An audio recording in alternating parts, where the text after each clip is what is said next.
Hello student. अभी तो exercise जो है, इसके पहले एक्सरसाइज 4.2 पढ़ाया जा रहा था, काफ़ी दिन से चल रहा था। अब जो है हम नया टॉपिक शुरू करेंगे, त्रिभुज का क्षेत्रफल। आप जानते होंगे त्रिभुज का क्षेत्रफल कैसे निकाला जाता है।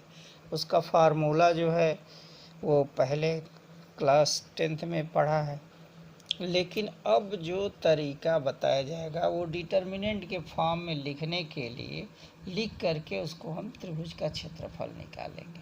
बात समझ में आ गई? तो हम उसको किस फॉर्म में देखना है? हमको उसको डिटर्मिनेंट फॉर्म में देखना है। तो देखिए कैसे होता है। अगर सपोज कर लीजिए यह एक त्रिभुज है, यह एक त्रिभुज है, इसके शीर्षे है AX1 Y1 AB है AX2 Y2, इसके शीर्ष के निर्देशांक हैं। AC है AX3 Y3 है। आई बात समझ में? तो ABC क्या है? यहाँ देखिए लिखेंगे क्या, त्रिभुज ABC में, त्रिभुज ABC में त्रिभुज का क्षेत्रफल बराबर, जानते हैं क्या लिखते हैं? 1/2 ब्रैकेट लगा दिए, AX Y minus y plus AX Y minus y plus AX Y minus y. इस तरह लिखते हैं कि नहीं लिखते हैं? देखिए अब क्या करते हैं, एक सर्कुलर आर्डर में चलते हैं। देखिए यहाँ 1 2 3, फिर यहाँ 2 से थ्रू करते हैं तो 2 3 1, फिर यहाँ 3 से करेंगे 3 1 2। ये फार्मूला होता है त्रिभुज का क्षेत्रफल, जो आप पढ़ चुके हैं। लेकिन इसको हम सारणी के रूप में कैसे लिखेंगे? सारणी के रूप में लिखने के लिए हम क्या लिखेंगे? ये है त्रिभुज का क्षेत्रफल। त्रिभुज का क्षेत्रफल इक्वल टू 1/2 तो रहता ही है। अब देखिए इसका कोऑर्डिनेट क्या है, x1 y1, तो यहाँ लिख देंगे x1 y1। फिर दूसरा क्या है, x2 y2। फिर तीसरा क्या है, x3 y3। आप इसको देख रहे हैं कि 3 रो है, तो हमको कॉलम 3 करने के लिए क्या करें, यहाँ पे 1 1 1 कर दें। ये है डिटर्मिनेंट फॉर्म में। आई बात समझ में? अब देखिए इसको हम डिटर्मिनेंट फॉर्म में सॉल्व कैसे करेंगे। ये क्या है, ये x1 है, तो यहाँ लिखने के लिए ये 1/2, ये देखिए ये x1 कॉमन ले लिया, तो इसका मल्टीप्लाई यहाँ y2 माइनस y3, इसका मल्टीप्लाई यहाँ करेंगे। आई बात समझ में? फिर हम क्या लिखते हैं, यहाँ पे देखिए क्या है, ये आप ऐसे चलें या ऐसे चलें। ये क्या लिखा है, x2 लिखा है, तो लेकिन यहाँ पे क्या लिखे हैं, माइनस होता है, लेकिन हम प्लस ही लिख दे रहे हैं, तो इसका ऑर्डर हम चेंज कर देंगे, प्लस x2। अब x2 क्या लिखेंगे?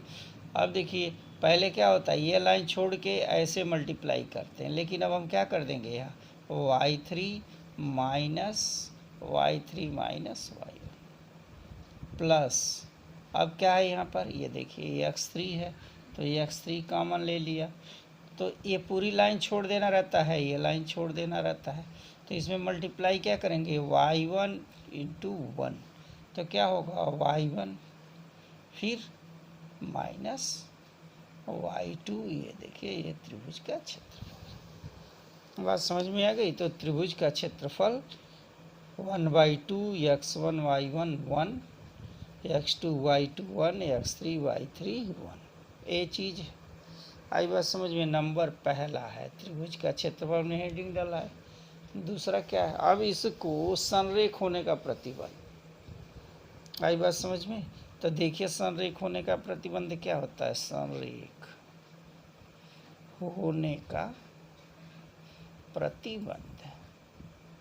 अब देखिए संरेख होने का प्रतिबंध क्या मतलब है। संरेख का मतलब क्या होता है, 3 बिंदु एक ही रेखा में है। जब एक ही रेखा में तो त्रिभुज बनेगा ही नहीं। अगर सपोज कर लीजिए ये देखिए, 1 यहाँ 2 यहाँ 3 ऐसे है, इसको मिला दो, एक रेखा है संरेख में।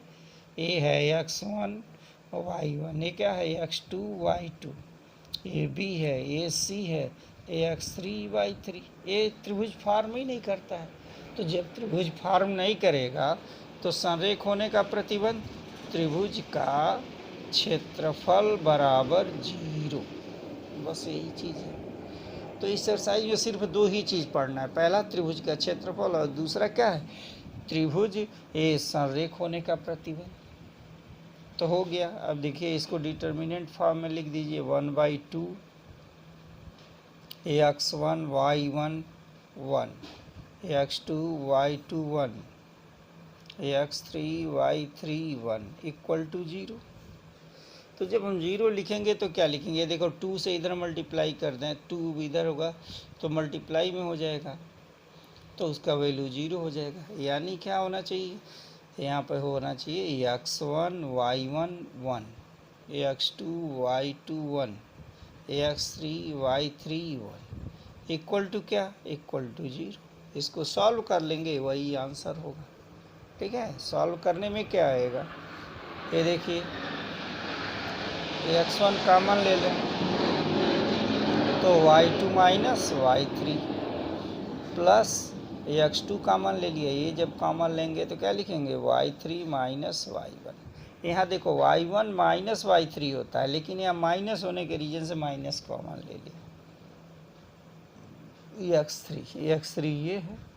तो क्या होगा, ऐसे मल्टीप्लाई, इसका मल्टीप्लाई यहाँ, फिर इसका यहाँ, तो लिखेंगे y1 minus y2 equal to 0। ये देखिए ये संरेख होने का प्रतिबंध है। अब जो अगला एक्सरसाइज है सेम इतने ही पर पूरा क्वेश्चन सॉल्व हो जाएगा। ठीक है, अब हम एक्सरसाइज बताते हैं। एक्सरसाइज में क्वेश्चन नंबर 4.3। ठीक है, बात समझ में आ गया। त्रिभुज का क्षेत्रफल निकालना, डिटर्मिनेंट फॉर्म में निकालना। हाई स्कूल की तरह से नहीं कि तुम जो है क्या करो, हाई स्कूल की तरह ये फार्मूला नहीं लगाना है। यहाँ भी हमने फार्मूला लिखा, वही फार्मूला है, लेकिन आपको इस तरह से लिखना है, डिटर्मिनेंट फॉर्म में लिखना है। ठीक है, जब भी बोर्ड के क्वेश्चन आएंगे तो आपको डिटर्मिनेंट फॉर्म में सॉल्व करना है, ये हाई स्कूल के फॉर्म में नहीं सॉल्व करना है। क्लियर है, बात समझ में आ गई ना। हाँ, तो इसको त्रिभुज का क्षेत्रफल जैसे हमने लिखा है यहाँ पे देखिए, त्रिभुज माना कि त्रिभुज ABC के शीर्ष दिया है, यहाँ पे लिखना है तो लिख लीजिए, नहीं तो फिगर से समझ में आ ही रहा है, शीर्ष ABC के निर्देशांक की है। ठीक है, तो ये हो गया एक्सरसाइज 4.3। चलिए हम क्वेश्चन बताते हैं।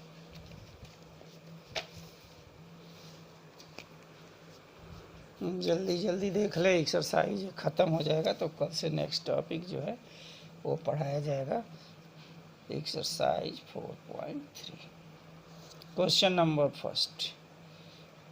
फर्स्ट में क्या कर रहा है, त्रिभुज का क्षेत्रफल ज्ञात कीजिए जिसके शीर्ष दिए हैं।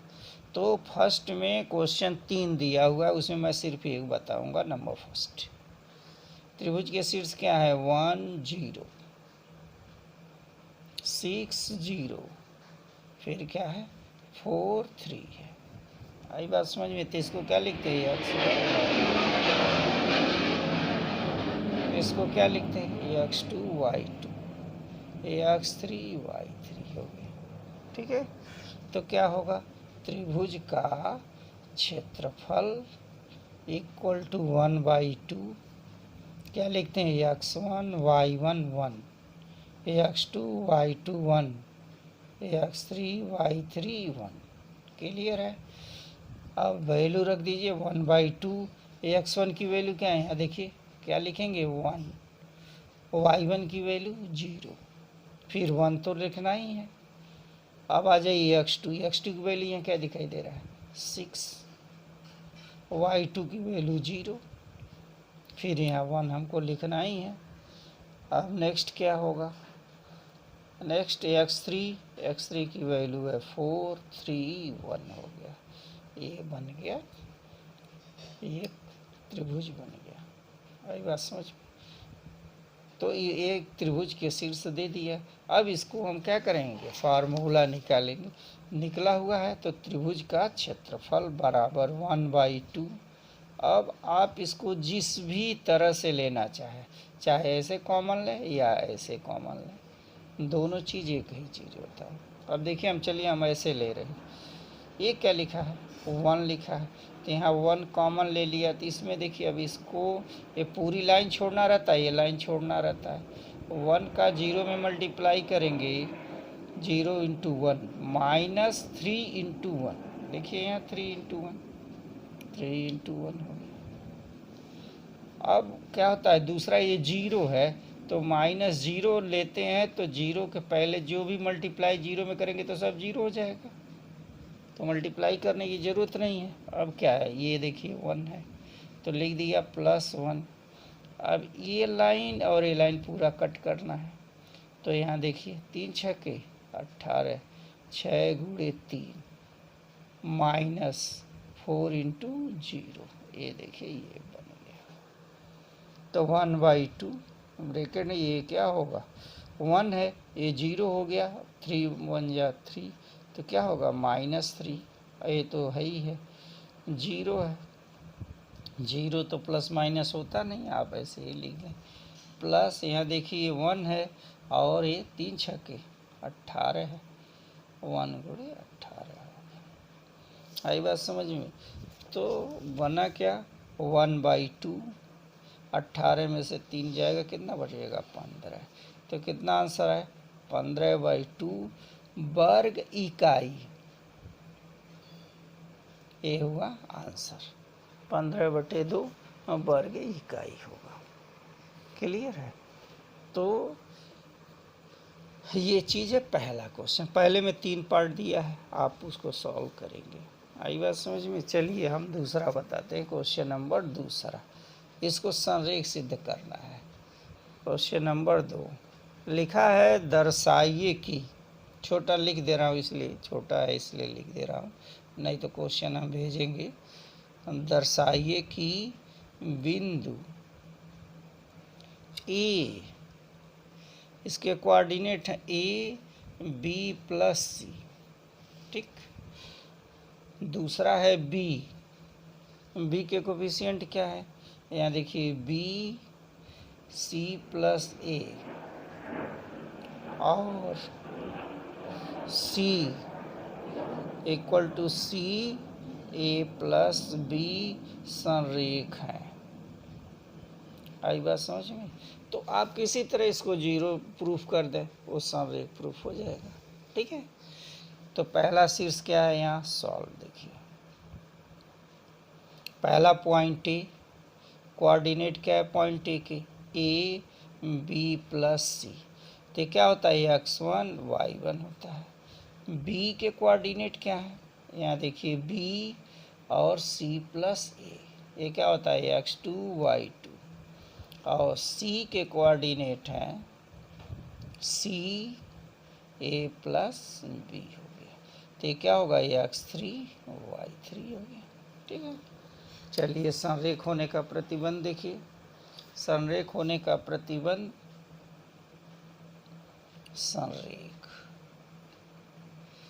होने का प्रतिबंध, प्रतिबंध क्या होगा, त्रिभुज का क्षेत्रफल इक्वल टू 0। त्रिभुज का क्षेत्रफल क्या लिखते हैं 1/2, ये होगा x1 y1 0, x2 y2 1, x3 y3 1, ये देखिए हो गया, इक्वल टू 1/2, सबका वैल्यू रखे। पहला का वैल्यू क्या है, यहाँ देखिए A B plus C 1, B की वैल्यू क्या है, यहाँ देखिए बी सी प्लस ए 1, और यहाँ होगा सी ए प्लस बी 1 हो गया। अब देखिए ज़रूरी नहीं हम उनको डिटर्मिनेंट की तरह सॉल्व करें, अब इसको हम किसी भी तरह से सॉल्व कर सकते हैं। डिटर्मिनेंट के बहुत सारे अब गुणधर्म उसका पढ़ाया कि प्रॉपर्टीज क्या होती है, एक नज़र जरा यहाँ देखिए, ए क्या लिखा ए बी प्लस सी, अगर इन दोनों को जोड़ा तो ए प्लस बी प्लस सी हो जाएगा, इन दोनों में देखिए यहाँ बी नहीं है तो ए प्लस बी प्लस सी, यहाँ ए बी है और सी जोड़ेंगे तो ए प्लस बी, इसमें से दोनों कॉमन ले लेंगे तो C1 इक्वल टू C3 लिख देंगे, वो सर्वसम हो जाएगा, इसलिए उसकी वैल्यू क्या आ जाएगी, 0 आ जाएगी। ठीक है, चलिए हम उसके डिटर्मिनेंट के गुणधर्म से बता दे रहे हैं, इसको सॉल्व कर दे रहे हैं। ये देखिए C1 tend to C1 plus C2, चलिए इसको जोड़ दीजिए तो क्या लिखेंगे 1/2, रहने दीजिए 1/2 से कोई दिक्कत नहीं है। यहाँ पे क्या होगा a plus B plus C, A plus B plus C, A plus B plus C, ये हो गया। बाकी उसको उसी तरह लिख दें, B plus C, C plus A plus B, 1 1 1 हो गया इक्वल टू, इसमें से क्या करें ए कॉमन ले लें, कॉमन लेंगे तो 1/2 ए प्लस बी प्लस सी हो गया। अब देखिए यहाँ पे 1 1 1, B plus C, C plus A plus B, यहाँ पे क्या हो गया 1 1 1 इक्वल टू 0। क्यों 0 लिखा है, क्योंकि ये है दोनों बराबर है। बताए होंगे गुणधर्म में अगर दो रो या दो कॉलम एक ही क्वांटिटी आती है तो एक ही नंबर एलिमेंट आते हैं तो उसका वैल्यू क्या हो जाएगा 0 होगा। C1 इक्वल टू C3 सर्वसम है, सर्वसम है, इसलिए इसका वैल्यू क्या आ जाएगा 0 होगा। सॉल्व करेंगे तभी वो 0 ही आएगा। यहाँ हमने कंडीशन लिख दिया, ये चीज़ याद रखेंगे। ठीक है, अतः क्या है, अतः दिए हुए शीर्ष के त्रिभुज के शीर्ष के निर्देशांक क्या है, संरेख है। आई बात समझ में, लिखेंगे अतः ए बी तथा सी क्या है, संरेख है। बात समझ में आ गई। अब देखिए क्वेश्चन नंबर ए संरेख हो गया, सिद्ध हो गया, पहला त्रिभुज का क्षेत्रफल है। दूसरा क्वेश्चन इस तरह का है, वो सारणी का प्रयोग करके हम अगर दिया हुआ है त्रिभुज का क्षेत्रफल दिया हुआ है और एक कांस्टेंट डाल देगा, के डाल दिया, टी डाल दिया, तो हम उसको वैल्यू कैसे निकालेंगे। ठीक है, हाँ तो देखिए क्वेश्चन नंबर 3, तीसरा क्या कह रहा है। तीसरा क्वेश्चन तो नहीं लिखेंगे, क्वेश्चन बड़ा क्वेश्चन है। के का मान ज्ञात कीजिए, के की वैल्यू क्या होगी। कंडीशन क्या क्या दिया हुआ है, दिया हुआ है त्रिभुज का क्षेत्रफल। त्रिभुज का क्षेत्रफल कितना दिया है, 4 वर्ग इकाई दिया हुआ है। ठीक है, और इसके शीर्ष क्या दे रहा है नंबर, पहले में शीर्ष क्या दिया है के 0, फिर क्या लिखा है 4 0, फिर 0 2 दिया है। के का मान पूछ रहा है, त्रिभुज का क्षेत्रफल भी दिया है और यहाँ पे देखिए के दिया हुआ है, शीर्ष दिए हुए हैं। तो ये क्या लिखेंगे x1 y1, ये क्या होगा x2 y2, ये होगा x3 y3 होगा। आई बात समझ में, तो डायरेक्ट लिखिए, फार्मूला लिखिए कि त्रिभुज का क्षेत्रफल बराबर त्रिभुज का क्षेत्रफल equal to 1/2 x1 y1 1, x2 y2 1, x3 y3 1 हो गया। ये देखिए, अब देखिए 1/2 दिया ही है, यहाँ पे त्रिभुज का क्षेत्रफल कितने है 4 वर्ग इकाई। सबका मान रखिए, x1 की वैल्यू के 0 1, x2 की वैल्यू 4 0 1 और यहाँ है 0 2 1 हो गया। अब इसको तिरिय गुणा करते हैं, यहाँ क्या होगा 4 दूना 8 हो गया इक्वल टू। चलिए अब इसको डिटर्मिनेंट को सॉल्व करें, क्या लिखेंगे के 0 1 4 0 1 0 2 1 हो गया। ये सॉल्व करना है, ये क्या है कि इसमें से कॉमन ले लिया तो क्या होगा, यहाँ देखिए 0 × 1 तो 1, -2 × 1, फिर यह देखिए हम ऐसे चल रहे हैं +0, ये माइनस होता है लेकिन ये 0 हमने ले लिया प्लस, इसमें 0 से मल्टीप्लाई जो भी इससे करेंगे वो क्या हो जाएगा, ये 0 होगा। यहाँ देखिए इसमें इसका मल्टीप्लाई करेंगे, इसमें ये करेंगे, तब भी वो 0 ही होगा, छोड़ देना है। +1, ये देखिए 1 कॉमन ले लिया, 1 कॉमन करेंगे तो ये लाइन पूरा 4 दूना 8, तो हो गया 4 × 2 - 0। ये देखिए इसमें इसका मल्टीप्लाई किया 0 आ गया, तो हो गया 8 = k, यहाँ 2 × 1 तो हो गया -2। यहाँ क्या होगा प्लस, यहाँ देखिए +4 दूना कितना है, 4 दूना 8। आई बात समझ में। अब देखिए यहाँ पर 8 और 8 इधर दोनों क्या हो जाएगा, कैंसिल हो गए, तो -2k = 0। तो k = क्या आएगा, 0। k का मान, k की वैल्यू क्या है, यहाँ पे देखिए k = 0 आएगा, लेकिन इसके मान कितने आते हैं, इसके 2 मान आते हैं। जैसे यहाँ देखिए त्रिभुज का क्षेत्रफल जो होता है a ± दोनों होता है, तो हम पहले बार में क्या लेके चले, ये प्लस लेके चले, तो ये चीज़ आ गया।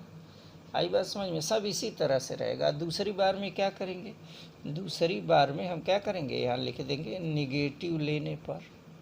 आई बात समझ में। पहले हम प्लस लेके चलना है, फिर दूसरे में बार निगेटिव लिखे, तो निगेटिव लेके चलेंगे तो यह क्या होगा, -4 = सिर्फ साइन चेंज होगा और कुछ नहीं होगा।